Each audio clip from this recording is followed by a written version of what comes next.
श्री सत्यनारायण भगवान की कथा। बोलिए श्री सत्यनारायण भगवान की जय। एक समय की बात है, नैमिषारण्य तीर्थ में शौनक आदि 88,000 ऋषियों ने श्री सूत जी से पूछा, हे प्रभु, इस कलयुग में वेद विद्या रहित मनुष्य को प्रभु भक्ति किस प्रकार मिल सकती है तथा उनका उद्धार कैसे होगा? हे मुनि श्रेष्ठ, कोई ऐसा तप बताएंगे जिससे थोड़े समय में ही पूर्ण फल मिले और मनोवांछित फल भी मिल जाए।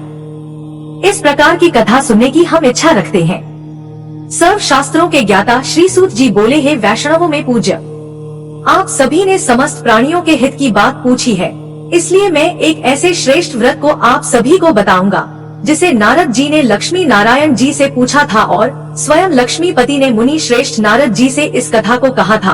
आप सब इसे ध्यान से सुनिए। एक समय की बात है, योगीराज नारद जी दूसरों की हित की इच्छा लिए अनेकों लोकों में घूमते हुए मृत्यु लोक में आ पहुँचे।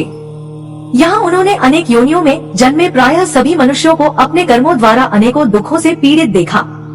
उनका दुख देख नारद जी सोचने लगे कि कैसा यत्न किया जाए जिसके करने से निश्चित रूप से मानव के दुखों का अंत हो जाए। इसी प्रकार मनन करते हुए वह विष्णु लोक में गए। वहाँ वह देवों के ईश नारायण की स्तुति करने लगे, जिनके हाथों में शंख, चक्र, गदा और पद्म थे और गले में वर माला पहने हुए थे।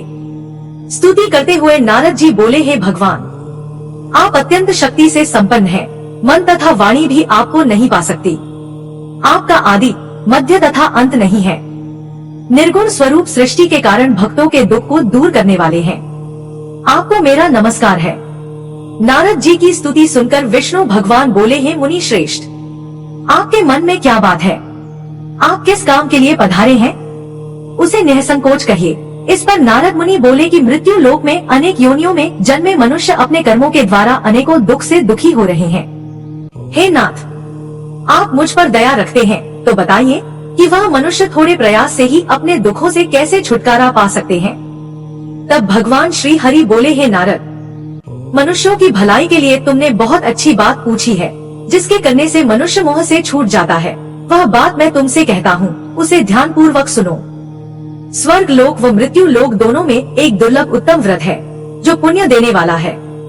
आज प्रेम वश होकर मैं उसे तुमसे कहता हूँ। श्री सत्यनारायण भगवान का यह व्रत अच्छी तरह विधान पूर्वक करके मनुष्य तुरंत ही यहाँ सुख भोग कर मरने पर मोक्ष पाता है।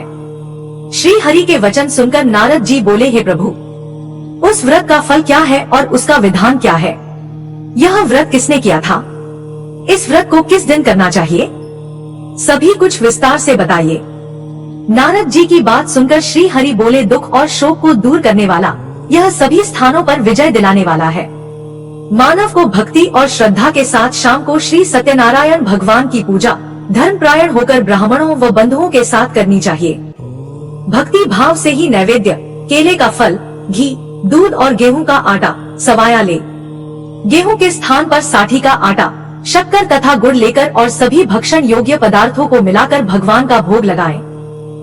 ब्राह्मणों सहित बंधु बांधव को भी भोजन कराएं, उसके बाद स्वयं भोजन करें। भजन कीर्तन के साथ भगवान की भक्ति में लीन हो जाएं। इस तरह से सत्यनारायण भगवान का यह व्रत करने पर मनुष्य की सारी इच्छाएं निश्चित रूप से पूरी होती हैं। इस कलिकाल अर्थात कलयुग में मृत्यु लोक में मोक्ष का यही एक सरल उपाय बताया गया है। इस प्रकार से श्री सत्यनारायण व्रत कथा का प्रथम अध्याय संपूर्ण हुआ। आप लोग बड़ी श्रद्धा और प्रेम से बोलिए, श्री सत्यनारायण भगवान की जय। अब आइए श्रवण करते हैं सत्यनारायण व्रत कथा का दूसरा अध्याय। सूत जी बोले, हे ऋषियों, जिसने सबसे पहले इस व्रत को किया था, मैं उसका इतिहास कहता हूँ, इसे ध्यान से सुनो। सुंदर काशीपुरी नगरी में एक अत्यंत निर्धन ब्राह्मण रहता था। भूख प्यास से परेशान वह धरती पर घूमता रहता था। ब्राह्मणों से प्रेम करने वाले भगवान ने एक दिन ब्राह्मण का वेश धारण कर उसके पास जाकर पूछा, हे विप्र, नित्य दुखी होकर तुम पृथ्वी पर क्यों घूमते हो? दीन ब्राह्मण बोला, मैं निर्धन ब्राह्मण हूँ, भिक्षा के लिए धरती पर घूमता रहता हूँ। हे भगवान, यदि आप इसका कोई उपाय जानते हैं तो मुझे बताइए। वृद्ध ब्राह्मण बोले कि सत्यनारायण भगवान मनोवांछित फल देने वाले हैं, इसलिए तुम उनका पूजन करो, इसे करने से मनुष्य सभी दुखों से मुक्त हो जाता है। वृद्ध ब्राह्मण बनकर आए सत्यनारायण भगवान उस निर्धन ब्राह्मण को व्रत का सारा विधान बताकर अंतर्ध्यान हो गए। ब्राह्मण मन ही मन सोचने लगा, कि जिस व्रत को वृद्ध ब्राह्मण करने को कह गया है मैं उसे अवश्य करूंगा। यह निश्चय करने के बाद उसे रात में नींद नहीं आई। वह सवेरे उठकर श्री सत्यनारायण भगवान के व्रत का निश्चय कर भिक्षा के लिए चला गया। उस दिन निर्धन ब्राह्मण को भिक्षा में बहुत धन मिला, जिससे उसने बंधु बांधव के साथ मिलकर श्री सत्यनारायण भगवान का व्रत संपन्न किया। भगवान सत्यनारायण का व्रत संपन्न करने के बाद वह निर्धन ब्राह्मण सभी दुखों से मुक्त हो गया और अनेक प्रकार की संपत्तियों से युक्त हो गया। उसी समय से यह ब्राह्मण हर माह इस व्रत को करने लगा। इस तरह से सत्यनारायण भगवान के व्रत को जो मनुष्य करेगा वह सभी प्रकार के पापों से छूटकर मोक्ष को प्राप्त होगा। जो मनुष्य इस व्रत को करेगा वह भी दुखों से मुक्त हो जाएगा। सूत जी बोले, इस तरह से नारद जी से नारायण जी का कहा हुआ श्री सत्यनारायण व्रत को मैंने तुमसे कहा। हे विप्रो, मैं अब और क्या कहूँ। ऋषि बोले, हे मुनिवर, संसार में उस विप्र से सुनकर और किस किस ने इस व्रत को किया, हम सब इस बात को सुनना चाहते हैं। इसके लिए हमारे मन में श्रद्धा का भाव है। सूत जी बोले, हे मुनियों, जिस जिसने इस व्रत को किया है वह सब सुनो।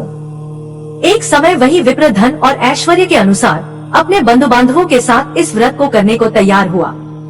उसी समय एक लकड़ी बेचने वाला बूढ़ा आदमी आया और लकड़ियां बाहर रखकर अंदर ब्राह्मणों के घर में गया। प्यास से दुखी लकड़हारा उन्हें व्रत करते देख प्रणाम कर पूछने लगा कि आप यह क्या कर रहे हैं तथा इसे करने से क्या फल मिलेगा, कृपया मुझे भी बताइए।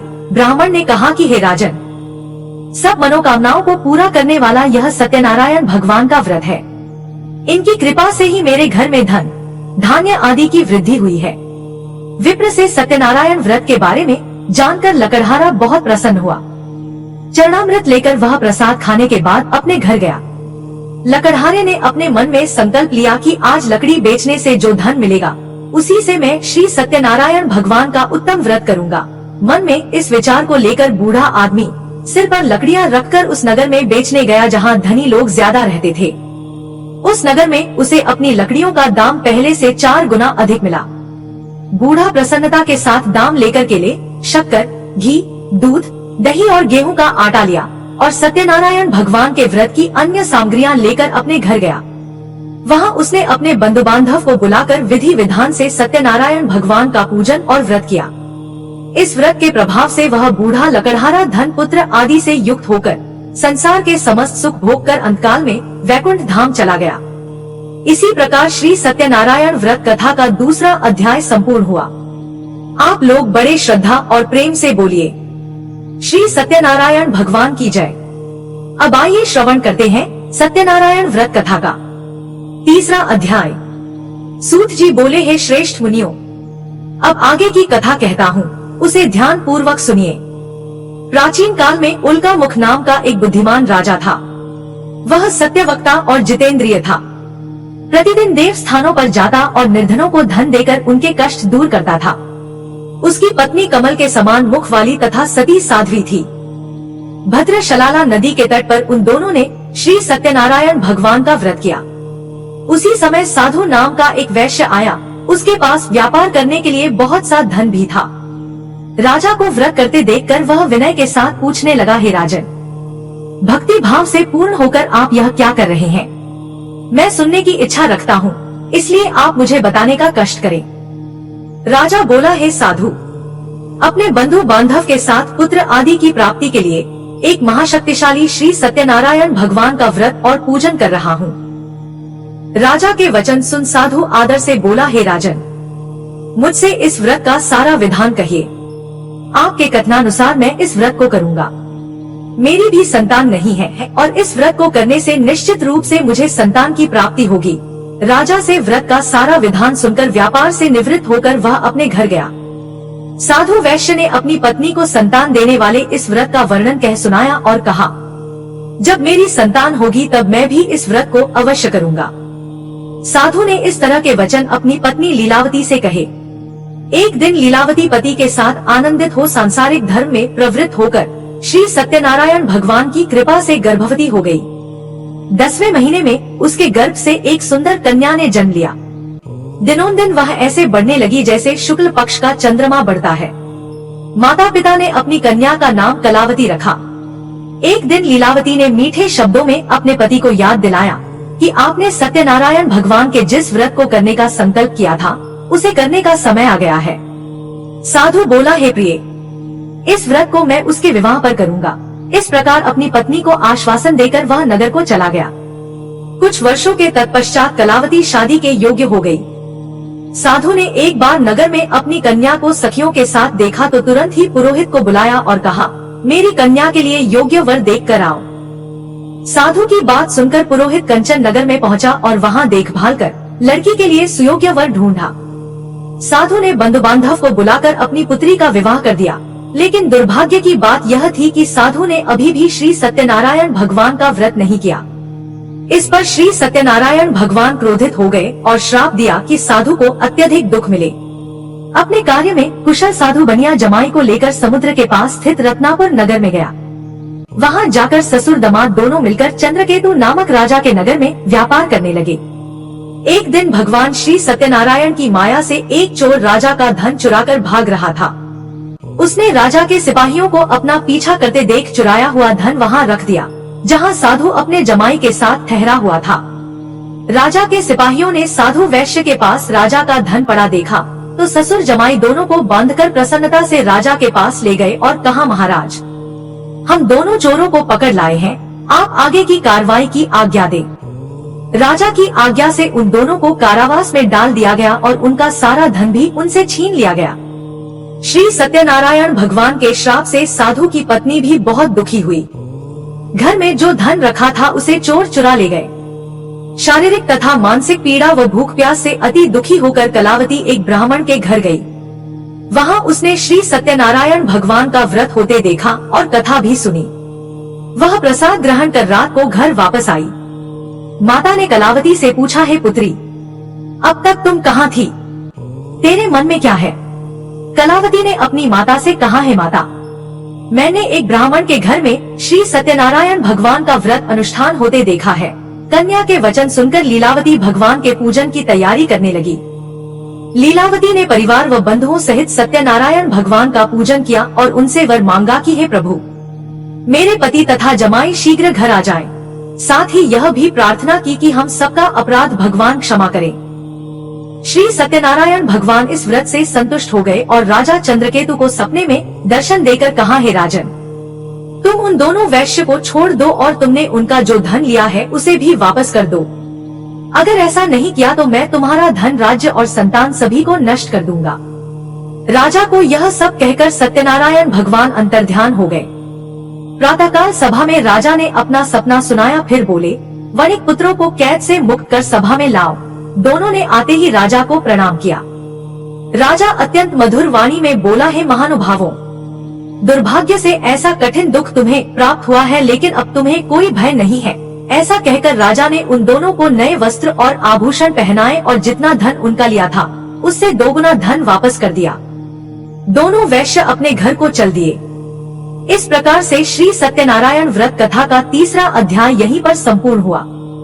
बड़े श्रद्धा और प्रेम से बोलिए, श्री सत्यनारायण भगवान की जय।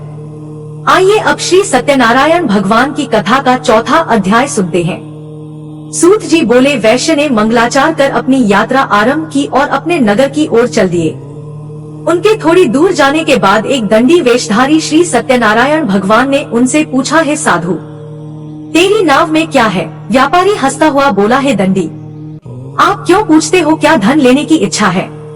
मेरी नाव में तो बेल और पत्ते भरे हुए हैं। वैश्य के कठोर वचन सुनकर दंडी बने श्री सत्यनारायण भगवान बोले, तुम्हारे वचन सत्य हो। दंडी ऐसा वचन कहकर वहां से दूर चले गए और कुछ दूर जाकर समुद्र के किनारे बैठ गए। दंडी के जाने के बाद साधु वैश्य ने नित्य क्रिया के पश्चात नाव को ऊंची उठती देखकर आश्चर्यचकित हो गया और नाव में बेल पत्ते आदि देख वह मूर्छित हो वहीं पर गिर पड़ा। मूर्छा खुलने पर वह अत्यंत शोक में डूब गया। तब उसका दामाद बोला, पिताजी आप शोक न मनाएं, यह दंडी का श्राप है, इसलिए हमें उनकी शरण में जाना चाहिए, तभी हमारी मनोकामना पूरी होगी। दामाद की बात सुनकर वह दंडी के पास पहुंचा और अत्यंत विनम्रता एवं भक्ति भाव से प्रणाम करके बोला, हे महाराज, मैंने आपसे जो असत्य वचन कहे थे उनके लिए मुझे क्षमा कर दीजिए। ऐसा सुनकर महान शोकातुर होकर दंडी भगवान बोले, हे वणिक पुत्र, मेरी आज्ञा से बार बार तुम्हें दुख प्राप्त हुआ है, क्योंकि तुम मेरी पूजा से विमुख हुए। साधु बोला, हे प्रभु, आपकी माया से ब्रह्मा आदि देवता भी आपके रूप को नहीं जानते प्रभु। मैं तो अज्ञानी हूँ, कैसे जान सकता हूँ। आप प्रसन्न होइए प्रभु, अब मैं अपनी सामर्थ्य के अनुसार आपकी पूजा करूँगा। हे प्रभु, मेरी रक्षा कीजिए और पहले के समान नौका में धन धान्य भर दीजिए। साधु वैश्य के भक्तिपूर्ण वचन सुनकर भगवान प्रसन्न हो गए और उसकी इच्छा अनुसार वरदान देकर अंतर्ध्यान हो गए। ससुर जमाई जब लौटे तो नाव धन से भरी हुई थी। फिर वही अपने अन्य साथियों के साथ श्री सत्यनारायण भगवान का पूजन कर अपने नगर को चल दिए। जब नगर के नजदीक पहुँचे तो दूत को घर पर खबर करने के लिए भेज दिया। दूत साधु की पत्नी को प्रणाम कर कहता है कि हे माता, स्वामी अपने दामाद सहित नगर के निकट आ गए हैं। दूत की बात सुन साधु की पत्नी लीलावती ने बड़े हर्ष के साथ श्री सत्यनारायण भगवान का पूजन कर अपनी पुत्री कलावती से कहा, है पुत्री, मैं अपने पति के दर्शन को जा रही हूँ, तू कार्य पूर्ण कर शीघ्र आ जाना। माता के ऐसे वचन सुनकर कलावती जल्दी से प्रसाद छोड़कर अपने पति के पास चली गई। प्रसाद की अवज्ञा के कारण श्री सत्यनारायण भगवान रुष्ट हो गए और नाव सहित उसके पति को पानी में डुबो दिया। कलावती अपने पति को वहां ना पाकर रोती हुई जमीन पर गिर गई। नाव को डूबा हुआ देख और कन्या को रोता हुआ देख साधु दुखी होकर बोला, हे प्रभु, मुझसे तथा मेरे परिवार से जो भी भूल हुई है उसे क्षमा करें। साधु के दीन वचन सुनकर श्री सत्यनारायण भगवान प्रसन्न हो गए और आकाशवाणी हुई, है साधु, तेरी कन्या मेरे प्रसाद को छोड़कर आई है, इसलिए उसका पति अदृश्य हो गया है। यदि वह घर जाकर प्रसाद खाकर लौटती है तो उसे इसका पति अवश्य मिलेगा। ऐसी आकाशवाणी सुनकर कलावती घर पहुंचकर प्रसाद ग्रहण करती है और फिर आकर अपने पति के दर्शन करती है। इसके बाद साधु अपने बंधु बांधव सहित श्री सत्यनारायण भगवान का विधि विधान से पूजन करता है। इस लोक का सुख भोगने के बाद अंत में स्वर्ग जाता है। इस प्रकार से श्री सत्यनारायण भगवान व्रत कथा का चतुर्थ अध्याय संपूर्ण हुआ। बड़े ही श्रद्धा और प्रेम से बोलिए, श्री सत्यनारायण भगवान की जय। आइए अब श्री सत्यनारायण भगवान की कथा का 5वां अध्याय सुनते हैं। सूत जी बोले, हे ऋषियों, मैं और भी एक कथा सुनाता हूँ, उसे भी ध्यान पूर्वक सुनो। प्रजापालन में लीन तुंगध्वज नाम का एक राजा था। उसने भी भगवान का प्रसाद त्याग कर बहुत दुख सहन किया। एक बार वन में जाकर वन्य पशुओं को मारकर वह वट के पेड़ के नीचे आया। वहां उसने ग्वालों को भक्ति भाव से अपने बंधुओं सहित सत्यनारायण भगवान का पूजन करते देखा। अभिमानवश राजा उन्हें देखकर भी पूजा स्थल पर नहीं गया और न ही उसने भगवान को नमस्कार किया। ग्वालों ने राजा को प्रसाद दिया, लेकिन उसने वह प्रसाद नहीं खाया और प्रसाद को वहीं छोड़कर अपने नगर को चला गया। जब वह नगर में पहुंचा तो वहां सब कुछ तहस नहस हो चुका था। वह राजा शीघ्र ही समझ गया कि यह सब भगवान ने ही किया है। वह दोबारा ग्वालों के पास पहुंचा और विधि पूर्वक पूजा करके प्रसाद खाया तो श्री सत्यनारायण भगवान की कृपा से सब कुछ पहले जैसा हो गया। दीर्घ काल तक सुख भोगने के बाद मरणोपरांत उसे स्वर्ग लोक की प्राप्ति हुई। जो मनुष्य परम दुर्लभ इस व्रत को करेगा अथवा सुनेगा, भगवान श्री सत्यनारायण की अनुकंपा से उसे धन धान्य की प्राप्ति होगी। सत्यनारायण भगवान की कृपा से निर्धन धनी हो जाता है और दुर्बल बलवान हो जाता है। संतानहीन मनुष्य को संतान सुख मिलता है और सारे मनोरथ पूर्ण होने पर मानव अंतकाल में बैकुंठ धाम को जाता है। सूत जी बोले, जिन्होंने पहले इस व्रत को किया अब उनके दूसरे जन्म की कथा भी सुनिए। शतानंद नामक ब्राह्मण ने सुदामा के रूप में जन्म लेकर भगवान श्री कृष्ण की भक्ति कर मोक्ष प्राप्त किया। उल्कामुख नाम के महाराज राजा दशरथ बने और श्री रंगनाथ का पूजन कर बैकुंठ को प्राप्त हुए। साधु नाम के वैश्य ने धर्मात्मा व सत्य प्रतिज्ञ राजा मोरध्वज बनकर अपने पुत्र को आरे से चीरकर मोक्ष को प्राप्त हुआ। महाराज तुंगध्वज स्वयंभू मनु हुए। उन्होंने बहुत से लोगों को भगवान की भक्ति में लीन कर मोक्ष प्राप्त किया। लकड़हारा भील अगले जन्म में निषाद राजा हुआ, जिसने भगवान श्री राम के चरणों की सेवा कर मोक्ष प्राप्त किया। इस प्रकार श्री सत्यनारायण व्रत कथा का 5वां अध्याय संपूर्ण हुआ। श्री सत्यनारायण भगवान की जय। जय लक्ष्मी रमणा स्वामी, जय लक्ष्मी रमणा। सत्यनारायण स्वामी, सत्यनारायण स्वामी, जनपातक हरणा। जय लक्ष्मी रमणा। रत्न जड़ित सिंहासन अद्भुत छवि राजी, स्वामी अद्भुत छवि राजी। नारद करत निराजन, नारद करत निराजन, घंटावन बाजी। जय लक्ष्मी रमणा। प्रगट भई कलि कारण, निज को दरस दियो, स्वामी निज को दरस दियो। बूढ़ो ब्राह्मण बनकर, बूढ़ो ब्राह्मण बनकर, कंचन महल कियो। जय लक्ष्मी रमणा। दुर्बल भील कठारो, जिन पर कृपा करी, जिन पर कृपा करी। चंद्रचूड़ एक राजा, चंद्रचूड़ एक राजा, तिनकी विपत्ति हरी। जय लक्ष्मी रमणा। वैश्य मनोरथ पायो, श्रद्धा तज दीनी, स्वामी श्रद्धा तज दीनी। सो फल भोग्यो प्रभु जी, फिर स्तुति कीनी। जय लक्ष्मी रमणा। भाव भक्ति के कारण, छिन छिन रूप धर्यो, स्वामी छिन छिन रूप धर्यो। श्रद्धा धारण कीनी, श्रद्धा धारण कीनी, तिनको काज सर्यो। जय लक्ष्मी रमणा। ग्वाल बाल संग राजा, वन में भक्ति करी, स्वामी वन में भक्ति करी। मन वांछित फल दीनो, मन वांछित फल दीनो, दीन दयालु हरि। जय लक्ष्मी रमणा। चढ़त प्रसाद सवायो, कदली फल मेवा, स्वामी कदली फल मेवा। धूप दीप तुलसी से, धूप दीप तुलसी से, राजी सत्य देवा। जय लक्ष्मी रमणा। सत्यनारायण जी की आरती जो कोई नर गावे, स्वामी जो कोई नर गावे। तन मन सुख संपत्ति, तन मन सुख संपत्ति, मन वांछित फल पावे। जय लक्ष्मी रमणा। बोलो जय लक्ष्मी रमणा। श्री सत्यनारायण भगवान की जय।